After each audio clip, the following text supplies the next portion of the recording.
welcome to Ramblogue, the YouTube show that does an episode every 6 months at this stage. I think it's the last time we did one of these. I think the problem is we're never going to get a better Ramblogue than me talking about butter, are we? That's the problem. No, that's true. That's we peaked too early, and now we don't want to do it for fear of not succeeding. Very quick. It's a very little one. Basically, the premise was we don't normally on our podcast Nothing But Static, which is what we review TV shows, talk about returning shows. But Chris and I have obviously been waiting a very long time for Happy Valley to return, so we wanted an excuse to talk about Happy Valley season 3, and we wanted a chance to talk about it with spoilers, which we don't normally do on our TV podcast, Nothing But Static. We tend to review things a bit vaguer. We talk about whether we liked the character work or whether, what worked about it without really getting into plot details. But I feel like both of us watched Happy Valley Season 3 and had quite a lot of thoughts on it and wanted to do it in a sort of more spoilery way. So what we'll do, I think, Chris, if it's okay with you, is just give overall generic thoughts for a few minutes first, for anyone who just wants to know if we liked it or not. And then we'll start breaking it down. Yeah. I think that's the way to do it, right? That way, anyone who wants to just find out if we liked it can do so spoiler-free, and then we'll clearly denote when we move into spoilers. And, we'll stick this up as a Ramblogue, as a bonus little thing for anyone who's curious as to what we thought on that, because we just couldn't really fit it in, especially this week. Because I think normally we'd have done this, on the recommendation end, but this week's episode of Nothing But Static was 3.5 hours long or something. So, because it was a lot happening because we've been away for so long. Let's do that. So you kick us in, Chris. Well, a long wait between seasons, to say the least. A lot of anticipation. You and I actually predicted they'd do it this way. We said when we reviewed Happy Valley season 2, they better not come back in 2 years. We wait 5 to 8 years, come back when that kid's older, and let's do it properly. We both said that. Or do a time jump and just recast the kid. Yeah, right. Yes, we did. Yeah, we did also give that as a suggestion. But we were very clear the show needed to either take some time away, or do a time jump. We're here. They've done it. They did they did exactly what we asked. We were very excited. Happy Valley season 3 has been and gone now. We've both seen it all. What did you think? I think overall, it was fantastic. As always, Sarah Lancaster is absolutely phenomenal. We'll talk about it more in detail, but there are some scenes that are. There's one scene in particular that's one of the best, if not the best scene of two people sat talking to each other you're ever going to see. Yep. Phenomenal drama that literally comes from just two people sat talking to each other. Just the drama that comes from that, the way it builds to that, is absolutely phenomenal. I think they do some really bold things with characters. They make the characters make some bold decisions, some of which I think need a little more work in terms of believability. But we'll talk about that more in the spoilers. But on the whole, the writing and the acting in this show is just so above and beyond most things on British TV. If not, well, even if you think about the things that have gripped people recently, like Line of Duty, this is so head and shoulders above recent series of Line of Duty. Not that you have to, bring one down to bring something else up, but it's such a... For the show to sustain such a huge quality, for the show to sustain such a high quality, rather, 3 seasons in, after such a long gap, I think they've got really lucky with with the actor who plays Ryan, in that he can still act and play that character. Phenomenal! What a decision to wait and still use him. Uh-huh. I think it makes you feel all the things that Happy Valley makes you feel. I do have, which I will talk about more when we've done headline thoughts, I do have one major issue with the final episode. I think there is a problem this show has sort of wrestled with since Series 2, and it really came to the front, in my opinion, in the final episode. But what's funny about that is when I've said that to other people, they've been like, yeah, but the scene with the two people talking to each other. And I'm like, yeah. That's phenomenal. The show as a whole is absolutely incredible. I'm not disputing any of that. Like, I'm just saying, in addition to those things being amazing, there's something I personally have an issue with, and did impact my enjoyment of that final episode, which we will talk more about when we delve a bit deeper once Daniel has given his headline thoughts. Yeah, I think same as yourself, an absolutely incredible season of the show, as tense and well thought out a crime drama as Britain has, as character led as a crime drama as England has. I think that's really what separates Happy Valley above its competitors. I think, even thinking back to those early seasons of Line of Duty, which is another big sort of very popular crime drama from the UK, for anyone who's listening who doesn't know what that is. Line of Duty is a great show, but I always feel it's plot over character. And I think the reason Happy Valley is the preferred show for me overall, even going back to Line of Duty's like strongest seasons, is I think the focus is more on character than plot here, and I think that is one of the most incredible things about it. I think you get so invested in these people and these situations that it's very, very... It's extremely powerfully done, because then anything that happens to them, you're just so obscenely invested in such simple things happening. Two people sitting one person sitting down next to someone in a cafe suddenly becomes one of the tensest moments of British television in the entire year. Because and what's amazing is of the character I wasn't even referencing that scene. No, you were. That's what's amazing about this show. No, I know. No, 100%. I understand. No, I knew which one scene you were referring to. I'm talking. Yeah, I'm going back a few episodes. I'm going to the middle of the series, for my reference. But yes, just two people in a cafe having a conversation becomes one of the tensest scenes of the year. All of a sudden, I do agree with you. There is one slight issue with believability in terms of a choice a character makes. That's happened between the seasons that you find it hard to believe the character could have got there and made that choice. But they do enough to make you just about buy it later on, just about across the remaining episodes. It still doesn't sit quite right, but it works mostly. I think it's suspense. Yeah, Go on. I think the reasons are within the text, but you have to dig a bit for them, and they could have brought some of the reasons that they'd already embedded in series 1 and 2. There is an explanation, and I just think they could have done a bit more to make that explanation come to the surface a bit. Yeah, I would agree.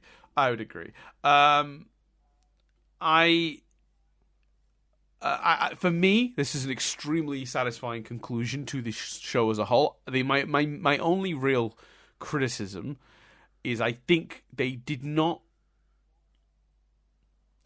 They made a choice about where the show was going to end that kind of took away a plot beat they could have explored, which could have been interesting and could have added more tension to the series, in my opinion. We'll talk about that in more detail in a minute, but I thought the finale was pretty close to being perfect. I absolutely loved every minute of it. I thought what a satisfying way for this show to go out. It was really clever on a lot of fronts. It didn't go down the obvious route. For me, this is that perfect thing. We talk about this sometimes. Sometimes there's the obvious ending to a TV show. And while it's the ending you know is coming, it's the right ending for the show. And they do it, and it's satisfying because you know it's what should happen. And then it happens, and you go, great. And those are good endings. Then there's the times the shows try to surprise the audience. And in attempting to do that, they end up giving the show the ending it doesn't really want or need. Doesn't really fit in with all the setup and the things and the themes that have been set up before. And they end up with a weird thing where the ending really disconnects. That's your sort of How I Met Your Mother scenario, or maybe the first original ending to Dexter, where you try to surprise the audience, but you end up not really following through on the stuff you've actually been building on. The reason your ending is predictable is because you've done all the setup. You now need to pay that off. Then there's the third scenario, and we talked about this before, which is when you find an ending that both pays off all the themes and is surprising. And I think this is that. It's not the ending I would have necessarily imagined was coming, but when it came, it made so much sense for me. It made so much sense for these characters. It really fit. And while some of the legwork is done in dialogue rather than by us being shown the thing or demonstrated the thing across the season, I think it works really well. And was very pleased with how it all played out. So that's my non-spoilery thoughts. So if you just want to know if we enjoyed it, absolutely well worth heading back to the world of Happy Valley. If you've never seen the show, still massive recommend to anyone who's never stepped into the world. You will not regret it. It's top to bottom across the 3 seasons, one of the most consistent shows in terms of dramas, and especially crime dramas, this country has to offer. And it's only 3 seasons. They're only short seasons. 6 episodes each season? Is that right? Yeah, 6 episodes a season. Yeah, 6 episodes a season. So there's only like 18 episodes. I think it's 18 episodes of the show. So won't take you a long time to catch up on, and will be well worth it, I think. Yeah, I completely agree. So jump off here if you don't want spoilers. Yeah. For the specifics of the endings. Absolutely recommend it. We're now going to start breaking it down. I'd almost say it's a must watch. It's about as close to that as you're going to get, I think, in terms of like a recommendation for the listeners. Yeah, absolutely. Especially if you happen to enjoy crime drama or British television in general. If you're an American that sometimes dabbles in the world of British TV and you quite enjoy it, then you absolutely can't afford to miss this one. This is top tier. Yeah, top tier. So we're jumping into spoilers. So let's start with a huge compliment which you touched upon, which is the expected ending that I think most people would have predicted is Catherine killing Tommy, or indeed them both dying. Somehow she kills him, but they both die in the process. The notion of Tommy realizing that she's taken care of his son and done an amazing thing. The notion of Tommy actually showing that he did, or the suggestion that he may have actually had feelings for her daughter, and realizing what he did to her, and ultimately choosing to end his own life. Yeah, almost potentially not being able to live with himself. Yeah, is so unbelievably clever. Yes. Is realizing essentially, he doesn't particularly say this as much, but realizing that he can't take care of Ryan, that fantasy is never gonna be real, is never gonna be the case, is phenomenal. Like as you said, a decision that makes so much sense and wraps up the show. But is surprising and unexpected, and the crescendo of just one of the best scenes of television you're ever going to see, which is them two finally confronting each other in her kitchen. Just lines that are incredibly dramatic, but also so in keeping with the tone of the show, which is almost sometimes the mundanity, the mundaneness of what they're talking about and saying to each other, like in such an extreme situation. Yeah. Just that scene is the climax of the whole show, and it's done beautifully. And I kind of, just as a little tag onto you about the mundanity of it, there's just something very weirdly British about her coming in to a house where she knows a man who has murdered and raped is in her kitchen, and she is coming in as a police officer with a weapon ready, and she goes, "Hiya," and he goes, "You all right?" It's just ridiculous. It's like this is weird British insistence on politeness. Like I can't express to you, Chris, how much weird feelings I had when they did that. Like, "Hello, yeah, you're all right, yeah." But when we know how heightened this situation is, and such simple choices like that feel so weirdly honest, they feel so weirdly true to real life. But at the same time, you just don't expect it, because TV shows like this usually go in all guns are blazing on, no, you can't undercut your tension. She's got to go in like, "Stop it, put it down, I'm a police officer, it's action, tension, do you not get it from my tone?" But actually, it's such a heightened situation, they both retreat to manners. they greet each other, and it's a small detail, but it's massive. And she tries to save him. Like, how incredible is that? Yeah. Like, she genuinely tries to save him. Yeah. And you understand it. You believe it. It's wild. Yeah. Really good. I think can I guess at what your complaint is? Yeah, sure. Because is that what you're about to get to? Was the that stuff's amazing? Yeah. Here's the problem. Yeah. In my opinion. Yeah. Okay. So can I guess? I think it might be the lack of focus on the other crime that's occurring across this season and its resolution. Yeah. Is that fair? Yeah, of course it is. Of course it is. Because here's the thing. So this show has always, since Series 2, Series 1, there's other plots going on, but they're all woven together. Partly because Tommy's on the outside. Because Tommy is, her villain is also the villain of the other plot, of the crime. So everything is linked. Series 2, Tommy's inside, in prison, so they have to... There's another crime and another plot. Now, on watching it and on rewatching it, I had a slight nitpick, grab your boots, nitpick corner with that, with the way it was handled there as well, to some degree. Because in Series 2... When I rewatched Series 2, I had less of a problem with it, and I'll talk about why in a minute, but that's very interesting that you went the other way. Because we did both highlight that as being a problem when we reviewed it originally. Specifically the conclusion, which is basically the final episode of Series 2, resolves all the plot with her, and then goes, oh yeah, we've got this crime, and shows the conclusion to that, and it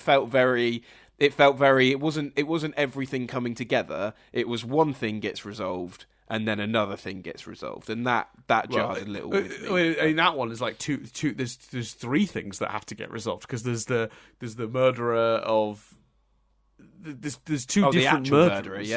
Yeah. There's the serial killer. There's the singular murder, and then there's the Francis plot. So they literally do 10 minutes, here's the ending of that storyline, here's 10 minutes to end that storyline, here's 10 minutes to end that storyline, the three never shall meet, which, we'll talk, I'll talk a bit in a minute about why I wasn't too bothered by that on a second viewing and actually kind of liked it, but it was something we criticised at the time, and I understand where that comes from. I think it is a valid criticism. Yeah, but compared to not seeing the resolution of the other plot, of the crime plot, compared to being told what happens in 4 lines of dialogue at the end, of literally basically Catherine solving everything and them having a conversation. Because, and let me tell you, there were other things, so for example, another compliment, because I want to make it very clear. In general, I loved it. Another incredible scene, just quickly because it reminds me, the resolution of Claire and Catherine's conflict. Them sitting there, again, having a mundane conversation like they would do before to show that they've forgiven each other without a big, I forgive you, we're going to be okay speech. Mwah! Perfection. Perfect. So in keeping with those relationships. Yes. To not do anything equivalent to that with the subplot, especially when an episode ends, I haven't actually double checked this, but I'm pretty sure, an episode ends on the pharmacist guy killing the woman. Like, the last beat of an episode is literally him becoming a killer and killing someone. And we don't get to see him caught. We don't get to see the moment he has to wrestle with that. Not just, in a perfect world, we'd see his family confront him. We'd see, whatever. We don't even get to see him caught and get that moment of resolution, of justification, of not justification, that's not the right word, but comeuppance. We don't see his comeuppance. The last frame of this show that character that we've spent a fair amount of time with all season is him smug because he thinks he's got away with it, and we never get to see the killer made unsmug. There's stuff with the teacher gets revealed in one look, and then again we're told the conclusion of that in dialogue at the end. That was so egregious to me, and was so either don't do it, either get Tommy out of prison earlier and make it like series 1 where all the plots are connected and about that, or actually resolve that other plot properly and let us see it get resolved. Because I'm looking at the clock going, how is this all wrapping up? How are they wrapping it all up in the time we have left? And then it's literally, it's told to us in dialogue. One of the biggest themes of the show, of the season, is also who is Ryan? How much like his father is Ryan? Is Ryan going to go off with his dad? Is Ryan going to see his dad as a monster? What's going on with Ryan and his dad? And equally, again, he makes a choice to tell the police, but we don't. It would have been nice to see. I think the B plot stuff with the pharmacist, we needed to see more. But it would have been nice to see Ryan's reaction to his dad's death and to all of that, and to get another scene with Ryan. There's a few characters where you just on reflection go, that was their last scene. And again, this isn't to say the rest of it isn't amazing, but I really struggled with those things. It needed another half an hour, or it needed for some stuff to be taken out. The lack of seeing on screen the resolutions to storylines that had literally been cliffhangers of episodes and that we'd devoted a lot of time to, I really struggle with and would criticise. Yeah, that was my complaint. Yeah, I mean, I thought that would be what it was. I think there's a few elements to this. I'll try and go through because I was not. I see these criticisms. I think they're valid criticisms. They were not as big of a problem for me, and I'll go through why. But I think I think you're correct that structurally it's insane to put so much focus on plot lines that you're then not gonna take a lot of time to deal with, but in the final episode. But equally, I understand the writer's choice to have the story, the final episodes of the story, narrow in on Tommy and narrow in on Tommy and Catherine. But yeah, so I'll take a quick step back to season 2. Because, just to say in answer to that, if you have to make that choice, that is the right one. I'm saying, hopefully put yourself in a position where you don't have to make that choice. Yeah, so the issue isn't even really with the finale. It's more actually the season as a whole choosing to put so much focus on those side stories. If you're getting to your finale and you're going, and you're going, these things didn't get enough time to be resolved, then maybe you shouldn't have put so much emphasis on them in the earlier episodes. Do you know what I mean? Like you make that choice. A 4-episode season that only dealt with the Tommy stuff and didn't have a subplot would have potentially, or 2 feature-length episodes or something, would have potentially been the best British series ever. just one of those subplots, not both. Because there's the teacher, there's the teacher, and there's the pharmacist, right? So the conundrum of the teacher and the pharmacist. That's what we're looking at here. Anyway, season two. When we reviewed it, we talked about that the two plots were so disparate that it was a bit frustrating because the first season done such a beautiful job of weaving all the plots together. There were like 3 separate crimes happening, and they were all linked to each other. And it was this tangled web, and seeing Catherine put it together was deeply satisfying from both a character perspective and a story perspective. Season 2 had to separate them because of the circumstances, and that felt weird because season 1 had done such a good job weaving everything together. On rewatch, I actually think I preferred it, not to season 1, but I think I'm glad they went that way, because it would be ridiculous to have 2 scenarios play out like that, where all the crimes are so significantly connected to each other that they can all be resolved in one story beat. You know, especially because the second season is set not that far from the first. If there'd been another sequence of events like that, you'd be like, "Jeez, this poor woman! Like, what? I can't catch her. Like, everything she touches turns to 1,000 crimes. Like, you know." So, rewatching the second season, I kind of liked the idea that it was almost like, "Hey, there's this crime happening that's distracting her and allowing the Tommy situation to fester."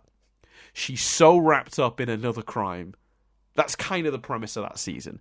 So I actually thought they covered it off quite well on rewatch with season 2. Is it perfect? No, I don't think so. But it is given the right amount of focus. And one of the ending beats of the entire series is resolving the plots. Those, you know, they give 10 minutes to each major plot and they all get wrapped up. So, as much as you can say, I wish they'd been more interconnected like the first season because that was so good, I understand why they chose not to, and I think they made it work with what they had. Season 3.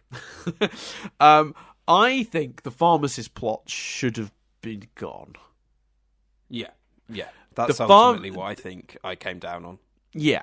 The pharmacist plot pays off something kind of brilliantly in that there's a running thing through this series of the detectives coming in clueless, like, we're gonna have to start looking into this, and Catherine already being as a sort of like a you know, sort of a, I don't know what the word is, like a normal police officer, like a sergeant, whatever she is. She's just sort of like a on scene responder. She's not a detective. We set up in previous seasons she had been, but she'd almost like chosen to go back to being a police officer because there was too much politics and bullshit in being a detective. But they show up ready to like blunder through, and she's telling, you know, they're like, yeah, she's like, oh, I think it's you know, like the first crime in the series, they're like, oh, she's like, oh, I think it's about 7 years old. I'm like, yeah, we'll let the pathologists work that out, love. Yeah, crack on. And then she's like, well, actually, it's this, this, and this, and this. And she puts it all together in front of them and basically solves the crime for them and walks away. The payoff with the pharmacist thing, which I do really enjoy, is that it's her last day. She's just faced off with the man that's tortured her for most of her life and won. She's back at the office. She's retiring. It's over. And she goes to have her last word with her boss. And she's like, oh, by the way, the pharmacist did it. Here's the evidence. Bye. The idea that she just solves a crime on the way out the door, continuing to prove her utter brilliance, is so satisfying. And is a really good payoff to that sort of arc throughout this season. Catherine underutilized, Catherine underappreciated, Catherine so much better at her job than the people being paid more than her, you know. But I do agree with you, Chris, saying, structurally speaking, to put so much emphasis across the season on the pharmacist and his crime, his murder, to then have it resolved in a few lines of dialogue without ever actually seeing him, is maddening to a degree. But yeah, I don't think that's the finale's fault. I think the finale, functionally, is exactly what it needs to be. The crime happens earlier in the season when they put all that emphasis on him. So I think less scenes with pharmacist, maybe remove pharmacist murders someone plot altogether, and bump up the role of the teacher. Yeah, the only challenge with the teacher is that the pharmacist plot is also linked to these sort of gangster brothers that have been running everything for all 3 seasons. But what does that add to in the end? Like, does it matter if we know those brothers? Oh yeah, yeah, they're linked, but like so tentatively, so thinly. I think like you say, pick one. Or the more I think about it, fuck it, just get rid of both and have Tommy linked to the gangsters and make it, you know, 2 feature lengths or a 4 episode series. I don't agree with that because I feel like Catherine does need to be solving a crime, need to be looking into something.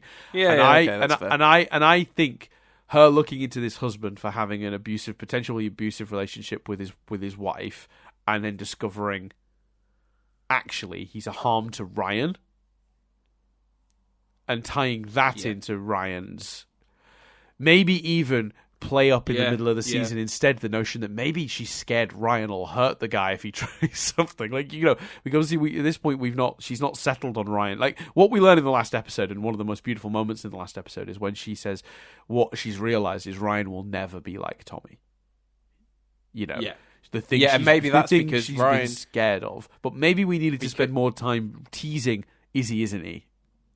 Maybe the teacher goes to do something to him, and Ryan could beat the shit out of him and chooses not to, and she witnesses that instead or something, and she witnesses it. Yeah, instead of having one moment where the teacher looks at him and then being told that he's abusive to another student in the next episode, like, and just being told that, like, and he's not even doing it, like, it's such a horrific idea, but we don't, you know, we're just told it, and I'm not saying we need to see anything graphic, but it's just, it's just so bizarre. It comes out of nowhere. In fact, everyone I've spoken to missed the fact that he sort of looked at Ryan in that way, and only I did not. I tell you, but a lot of people only noticed it when it was in the previously on at the beginning of the finale, and when it's going to be that. Okay, I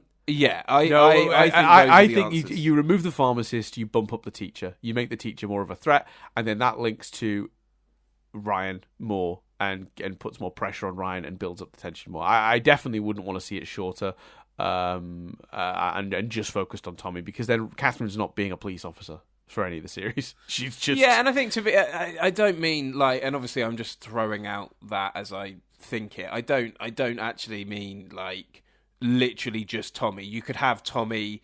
There's something going on with the people he's staying with, like that relates to the brothers or the mob, and maybe they've committed a crime and it crescendos because they end up housing Tommy. They've kidnapped someone and they're housing Tommy with the person that's kidnapped. Right. And then maybe you have Tommy go to do something to that girl. Because I like this, and I think she, again, another compliment to the series, the beauty of Tommy doesn't get a redemption arc, because the character is so far beyond redemption. Right. But you get the notion that he wishes he could have a redemption arc. Yeah. And, you know, playing with there being someone tied up and him choosing not to do anything to that person. Him, right. You know what I mean? Or him, you know, wrestling with that or doing something but showing remorse. I don't know. But I think I don't mean literally just the Tommy stuff that we've seen. I mean, make the crime connected to Tommy. Yeah, but I think by shortening it to 2 feature lengths, you're kind of automatically reducing to no crime, like no separate crime, because obviously you don't have the you don't have the time for that. At that point. This is not, you know, we're judging and dissecting something I said in stream of consciousness. It's not. That's not. I'm not saying I've not got a plan. That was just, you know, throwing it out there. Rather than. There's definitely a subplot problem. there is a subplot problem. But the reason I think they get away with it for me, and I suppose this is what I was getting to, and then we'll maybe talk about some other elements of it quickly, because there's a couple of other points I want to touch upon. I think the reason it didn't bother me too much in the end is, I think, because both plots do sort of, because both plots do have resolutions in general, as quick as they are, and they did allow us to have the breathing room to do the Tommy stuff. When it came to the finale, I'll be honest with you, if they'd actually done a bunch of scenes not after with Tommy escaping and being out there, and that being the rising tension, I would have been more annoyed at them spending more time on those than not. That's where I came down. Yes, I think maybe earlier in the season they could have made some adjustments to put less emphasis on those 2 other situations, so that we would feel less egregious, maybe. But I think of the way this finale could have played out, that I much prefer the focus on Tommy and Catherine over anything else, and I really like what the actual conclusion to that was. I love the stuff with Claire. I do think we have to move us on. There is an issue with believability in Claire's choice to let Ryan be visiting Tommy. Neil, on the other hand, I could sort of see, but the idea that Claire was in on it in any way, shape, or form. They try to paper it over as the episodes go on, when you find out that initially Neil did it without Claire knowing, then she found out, and it was already happening. But I just find it so hard to believe that Claire was involved. Yeah, I did. And I think they could have, almost by, I don't know about you, but almost by rewatching. It's weird, rewatching the series 1 and 2 before this series, almost made it less egregious in the fact that I knew how much that contradicted what we've seen from Claire before. So made it kind of more egregious in that sense, but less egregious in that we see her recovering. We remember that she has a group that she goes to that supports each other.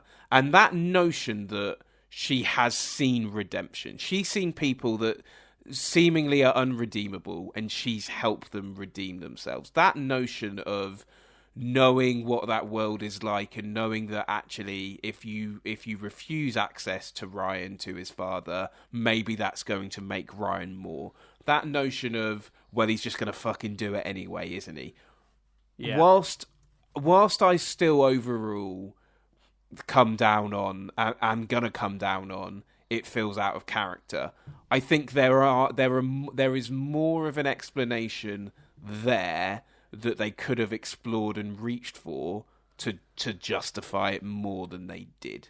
Yeah, because I think the pieces are there to do it, and they don't pull on all the pieces that, thanks to Claire's history, they actually have at their disposal to do that. Yeah. I think I would agree with that.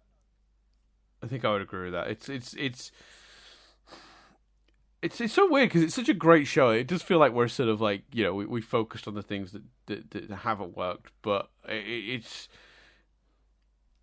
I think it does. I just wanted to be given the chance to tell that rant, because literally, honestly. And the thing is, everyone's right, because fundamentally, as we've set up at the beginning, and I think our praising of it in the non-spoilers and throughout this spoiler review shows that what we're saying is all of that stuff all of the good outweighs all of this. And as you said in your wrap-up of the last point, and as I said whilst we were discussing it, given the choice, Sally Wainwright made the right one on what to focus on in the finale. The issue is more the other episodes. But I think the reason, for me personally, the reason it sounds like I'm going in on it is because every time I've started to try and have a version of this rant, the people I'm talking to seem to interpret it as Chris didn't like the finale, and I'm like, no, I agree with everything you're saying and how passionately you're saying it. I agree with. I think all of that stuff was stunning. I just think there's also this flaw, but I don't think. If anyone does feel like we're going on it, to be clear, we're both saying all of the other stuff is so good that it completely outweighs. Yeah, the Claire and Catherine's confrontation midway through the season. I think Anne Gallagher's confrontation with Ryan was not something I knew I wanted, but man, that was powerful. Ryan's choice to do the right thing and tell the police about Tommy, that works out really well. The scene where they're talking on the nondescript games console that looks like it came from the year 1997 is an incredible scene. The tension in that scene when Tommy and Ryan are talking over those headsets is surprisingly top tier.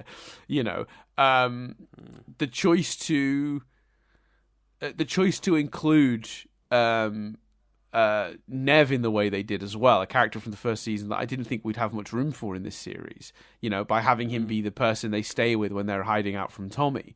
There's just so many really smart choices made throughout this series, and even the subplots that we've sort of said, they probably should have been pared back just to give the finale more of a sense that it was, if you want to have the finale focused on Tommy, Catherine, maybe don't emphasize those scenes that set up those. The scene when the teacher and the pharmacist crash into each other and they have that discussion.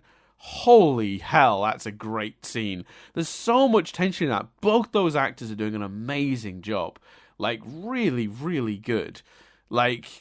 Yeah, so there's so much good stuff even in those plots that we're sort of saying if you didn't have time to wrap them up, maybe you don't.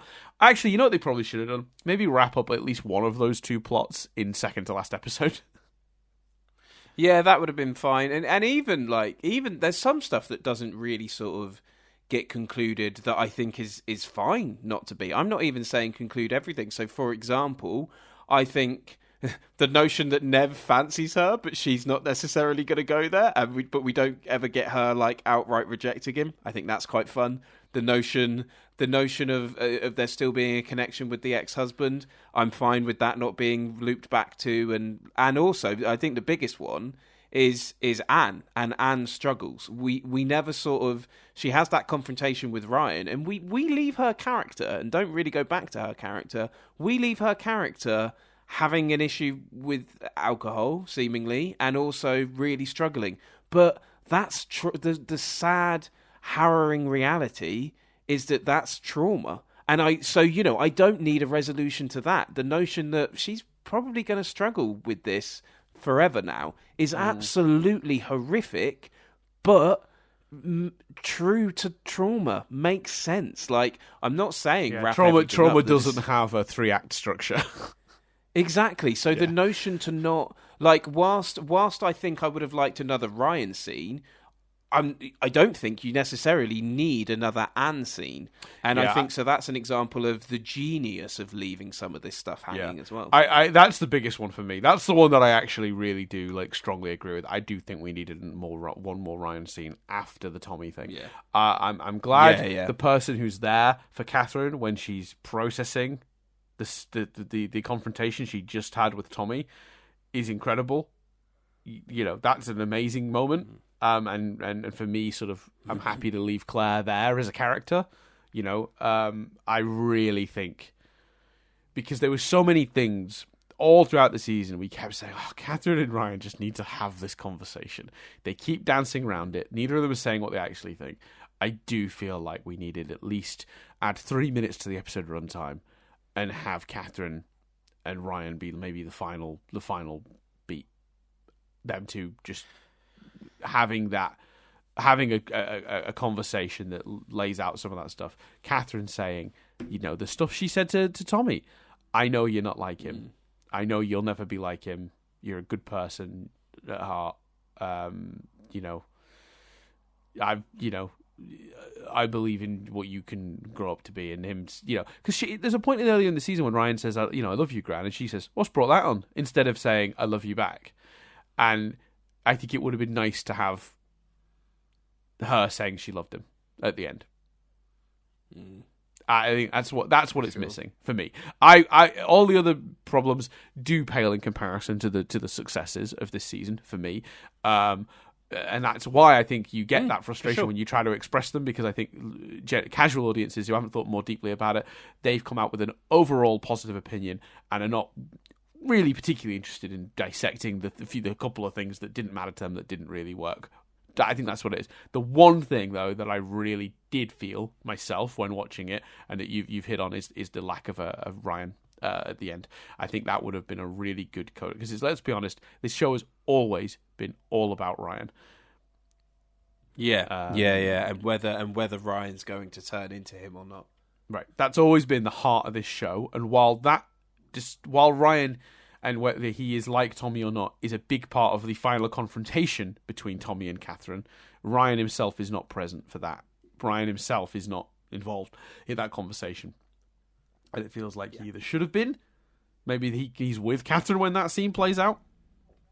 Maybe somehow Ryan's wandered off and Tommy's captured him, and Tommy is waiting we're recreating the ending of season 1 where it's Tommy with Petrol holding Ryan, you know, and that's the tension, and that way Ryan can be part of the conversation for the first time ever between Catherine and Tommy. I don't know. I'm speculating. We keep doing this. We need to stop doing that where we like throw out potential ways we would have gotten around it, because no one cares what we like our version. Yeah, of the script and it's also like it's what happened earlier. I might now go, well, that does ruin the tension between right. Tommy There's Catherine, because we're and just you throwing go, it out casually, and we need to and you find yourself doing what I did earlier, which is going, well, no, I'm not actually. That's not my final thought. I'm just throwing that out in a stream of consciousness. My point is, I was also aching for some solution to that issue of why is Ryan not present, or why is Ryan not having a conversation with Catherine following the Tommy confrontation, one or the other, please,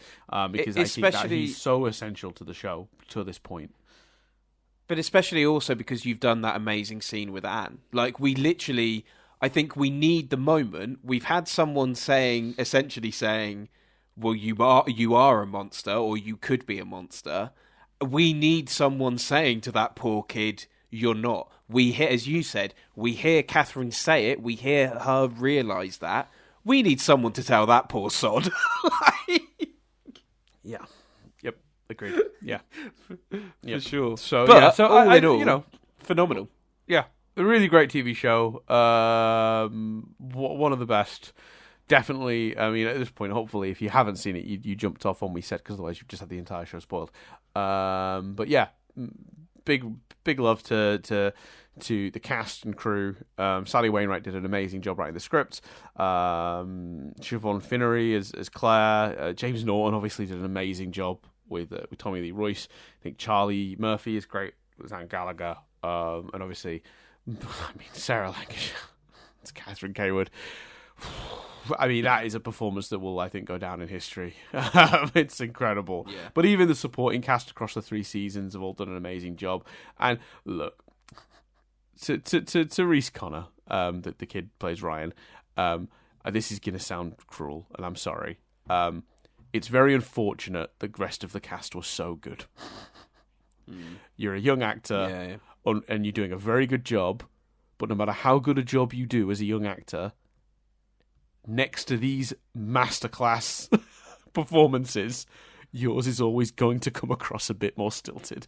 I think in isolation, you're a fine actor, but unfortunately, sometimes when you're acting against someone who is the caliber of Sarah Lancashire or Claire Cartwright, no, not Claire Cartwright, sorry, Claire Cartwright's the character. Sorry, Siobhan Finneran. You do come across more stilted. Not your fault, kid. You're doing a good job. He is also playing like a stilted. Do you know what I mean? That is also the character he's playing in this season, like grumpy teenager. Yeah. I thought, there were times when it felt like a kind of slightly wobbly performance, but I think that's just comparison. I think in any other show with a normal cast that aren't like all fucking giving Oscar-worthy performances, then it's because that's the thing, isn't it? Even Con O'Neill, who plays Neil in the show, he's one of the UK's best actors, and he's like playing a B character. And anyone thinking that, I saw so many people on Twitter slightly disappointed that it didn't have like more to do with Neil, and I'm like, come on, Neil's never been a bad guy. Like, it was never going to turn out to, like, you've watched too much Line of Duty if you think Neil's going to be the do you know what I mean? The gangster. And Neil's already been a misdirect once. Yeah, I know. Because in the second season, Neil was one of 3 characters they kind of gave you that this person could be the serial killer. There were 3 characters that existed purely to be, people for you to speculate, are they the serial killer? So they've done that once. You can't do that again. But yeah, I think the cast did an amazing job, though. I think the writing is top tier. I think Sally Wainwright did an amazing job with it. I'm really glad it got to come back. I'm really glad they waited to do it. Just all of the stuff working really well. And very pleased that it played out the way it did. Please never make any more, because that's too good an ending. I don't think they will. Yeah, well, I don't think I just don't think you could ever say never, sadly. No, and I just you should say never at this point. I think that's very much should be and should remain done. It is, it is bizarre, isn't it? But like some of the stuff we're talking about, like, you know, I think I agree with you. The pharmacist stuff you resolve earlier, but that means you can do this. Like in terms of like the Ryan stuff and those sort of scenes, there's no way the BBC would have turned down a 90-minute finale, is there? Like it's such a shame, isn't it? I know it was 70 minutes, but this could have easily been 90 minutes, and there's no way the BBC wouldn't have approved it. Yeah, I think what would have been really fun is, like, you know, to distract herself from the I'm doing that thing where I speculate again, but you know, like a potential way to do it. But if you do make let's say you make the finale like 20 minutes longer, you could have done that thing where it's like her day builds, where it's like she's trying to distract herself from Tommy Lee Royce being out and about, not by tracking him down, but by getting stuck into her other work, and she captures the pharmacist. She solves, but every situation gets increasingly worse. She's more beat up, she's more tired, and that's when she gets the call about the house having been potentially broken into. And it's like it's at the end of an already long day where she's resolved these other plots and she's looking to retire. She has to end it with the Tommy confrontation. And then you've already put those plots to bed. Don't get me wrong, I'd still be sat here going, oh, once again, they resolved the B plot and then they do everything else. But I'd have much rather that than them resolving the B plot in 4 lines of dialogue in the last 2 minutes of the show. Yeah, although I still enjoyed what that kind of paid off and what that says about Catherine. Yes, yeah. Oh, mate, even if I don't disagree with that, even if it would have then cut to, like I say, at the heart of my complaint, we end an episode with a man killing a woman, and we never see his comeuppance. Like that, even if she resolves it, even just seeing him get arrested would have made me feel better. Well, there you go. Yeah. That's Happy Valley. Season 3 was fantastic. You should all be watching it if you haven't already. I hope to God you've not listened to this if you haven't. It was a good time was had by all, except for the characters in Happy Valley, who had a miserable fucking time. Yeah, it's not very Happy Valley at all, is it? No, some would say that's a slightly ironic title, Chris, I think. I'd imagine. Deliberate. More like Unhappy Valley, am I right? Yeah. Lol. Lol, indeed. Right. Well, thanks everyone for listening. Maybe we'll do more of these in future when we want to like break something down with spoilers. Maybe this is the way to do it. Maybe this is the format. But it's finding the time to record something like this. But yeah, thanks everyone for listening. As always, go check out Nothing But Static. This week we reviewed The Last of Us and some other shows. My brain has died. What did we review this week, Chris? We reviewed, Dan, The Last of Us, that 90s show, Kaleidoscope, and Deep Fake Neighbour Wars. Yes, we did. And did all of the news from the last few weeks. So we talk about the Rick and Morty situation, all the DC stuff, whether John Cleese is a racist. He probably is. And I reviewed, Dan did some AI readings of intros to the podcast, and I reviewed 5 seasons of Prison Break in 10 minutes. Yeah.